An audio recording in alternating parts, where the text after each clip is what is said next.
بس اتنی بات ہے علماء اپنی ذمہ داریاں پوریاں کرو. تھانے دار بھی اپنے تھانے دی بڑی حفاظت کرنا. وہاں میں روزانہ رشوت لیندہ ہوئے سویرے. ہنسنے والی باتیں نہیں، یہ رونے والی باتیں. یہ ہنسنے والی باتیں نہیں، یہ رونے والی باتیں. سمجھ آئی نا بات؟ حضور کا دین ہوگا نا پھر عمر سے بھی پوچھا جائے گا صبح یہ کرتا کیسے بنا. یہ پاناما لیکس بننے ہی نہیں دیتا. اسلام اتنا ڈاڈا ہے. وہ حضرت عمر نو بھی 36 پیوند لگے ہوئے کپڑے پوا دینا. اور صدیق اکبر نو نوی چادر بھی تیسری نہیں خریدن دینا اپنے کفن واسطے. عمر بن عبدالعزیز نو ایک سوٹ پواندا. عمر بن عبدالعزیز دیاں دیاں نو پیاز نہ روٹی کھوا دینا.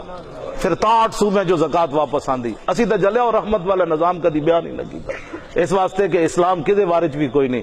جڑے 20 قسم دے کھانے کھا کے لکھاں روپے لوگوں کو لے کے نعتاں پڑھ دے ہون، مولوی تقریراں کر دے ہون، انہاں مولویاں یہ دسنا ہے کہ حضور کے گھر ایک مہینہ آگ نہیں جلتی تھی. جو پہلے کہیں مجھے میں نے روٹی ایسے کھانی ہے، مجھے جہاز کا کرایہ اتنا چاہیے، پھر میرے اکاؤنٹ میں اتنے پیسے بھیجو. ان کو کیا پتا ہے کہ صحابہ نے جناب خندق کھود کر مٹی کے جناب پیٹ کے اوپر پتھر باندھے اور پھر حضور نے فرمایا مٹی اٹھاؤ. تو کسی صحابی نے بھی نہیں کہا حضور اسلام نے ہمیں دیا کیا؟ جو طاقت تھی وہ بھی چھین لی. اب پتھر باندھ کر آپ پھر کہتے ہیں مٹی اٹھاؤ. صحابہ نے مٹی کے ٹوکرے ایسے اٹھائے. تو قیامت تک امت کو بتایا کہ ہم تو جناب بھوکے رہ کر پتھر باندھ کر بھی حضور کی نعتیں پڑھتے رہے. اور صحابہ نے وہاں نعت کیا پڑھی؟ نحن الذین بایعوا محمدا علی الجہاد ما بقینا ابدا. فرماؤ میرے محبوب کے غلاموں قیامت تک گواہ رہنا اس حالت کے اندر بھی ہم وہ غلام ہیں جب تک زندہ ہیں حضور پر قربان ہوتے رہیں گے. تو 20 قسم کے کھانے کھانے والے کو اور 20 قسم کے جناب کپڑے پہننے والے بندے کو کیا پتا کہ حضرت عمر نے 36 پیوند کیسے لگائے. کیوں جناب؟ یہ رحمت والا نظام بیان کریں علماء، ورنہ قیامت والے دن حضور کے سامنے میں جی جب رات کو رونا ہوتا ہے نا حضرت صاحب، رات کو جب مجھے رونا ہوتا ہے لوگوں کے سامنے تو ویسے بھی نہیں اچھا لگتا، لوگ ریاکاری سمجھتے ہیں، تو میں اس حدیث کو رات کو پڑھ کے روتا ہوں. یا رسول اللہ سب کچھ آپ کی وجہ سے. ہاں جی براء بن عازم کہتے ہیں رأیت رسول اللہ یوم الخندق، فرمایا میں نے خندق والے دن رسول اللہ کو دیکھا ینقل التراب علی ظہرہ، حضور مٹی کے ٹوکرے اپنی کمر پر اٹھا کر لے جا رہے تھے. ہم دین کی خاطر مسجد کا مصلی بھی ٹیڑھا پڑا ہو تو امام سیدھا نہ کرے، یہ تو مؤذن کا کام ہے. اور مؤذن لیٹ ہو جائے تو کہا میں اذان نہیں دے سکتا، میں تو خطیب جو ہوا. اعلیٰ حضرت بریلوی نے لکھا فتاوی رضویہ میں حضرت عمر فرمایا کرتے تھے اگر خلافت کی اتنی بڑی ذمہ داری میرے سر نہ ہوتی تو میں اذان بھی خود دیا کرتا. بدل دیا رخ مشرق کو تو نے مغرب، تیری ہوا سے بچائے خدا زمانے. ہاں جی ہر چیز ہم نے الٹا کر رکھ دی، عزت والی چیزوں کو ہم نے ذلت کی چیز بنا دیا. ہاں جی تو اس واسطے کیوں جی جو مسجد میں جھاڑو دیتی تھی عورت، حضور نے ان کا دوبارہ نماز جنازہ پڑھا کہ نہیں؟ رات کو صحابہ نے دفن کر دیا، بخاری میں موجود ہے. تو میرے آقا نے فرمایا دلونی علی قبر، فرمایا وہ مسجد میں جھاڑو دیتی تھی اس لیے تم نے مجھے نہیں بلایا. حضور صبح ان کی نماز جنازہ پڑھنے کے لیے ان کی قبر پر تشریف لے گئے اور حضور نے پھر فصلہ اربان، پھر دوبارہ حضور نے نماز جنازہ پڑھی.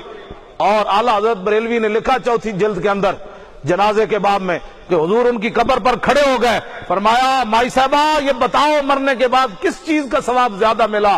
دور و نزدیک کے سننے والے وہ کان لالے کرامت پہ لاکھوں سلام.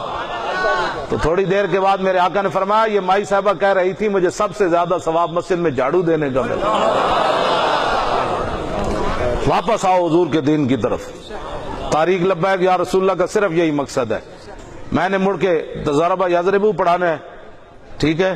مجھے آج بھی ایک نوجوان کہہ رہے تھے ادھر حضرت مفتی صاحب کی مسجد میں کہ آپ نے پڑھانا بند کر دیا. میں نے کہا میرے والی سیٹ کوئی سنبھال لے تو میں دوبارہ پڑھانا شروع کر دوں. آپ حضرات جو ہے وہ حضور کے دین کا کام کریں. دین کا جب کام آپ کریں گے تو مالک دیکھ رہے ہیں. بس اس کام کو ایسے کرنا ہے جیسے دنیا ہر آدمی اپنے پیشے کے ساتھ مخلص ہے. علماء کو کیا ہو گیا؟ کیا ہو گیا آپ لوگوں؟ ہاں جی پاکستان کا نظام سارا ہی ٹھیک ہو گیا جو ہماری مسجدوں کے سپیکر اتر گئے. اگر کیا ہاں جی اسلام کی طرف تیر آیا تو مولانا پیچھے ہٹ گئے، انہیں کہا او اسلام کھڑے انہوں مارو، او کھڑے.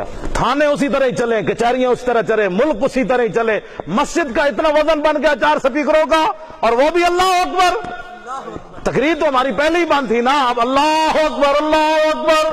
یہ کہنے سے محلے میں آگ لگ جاتی ہے؟ داتا صاحب کس لیے آئے لاہور؟ اللہ اکبر کہنے کے لیے آئے یا بند کرانے کے لیے آئے؟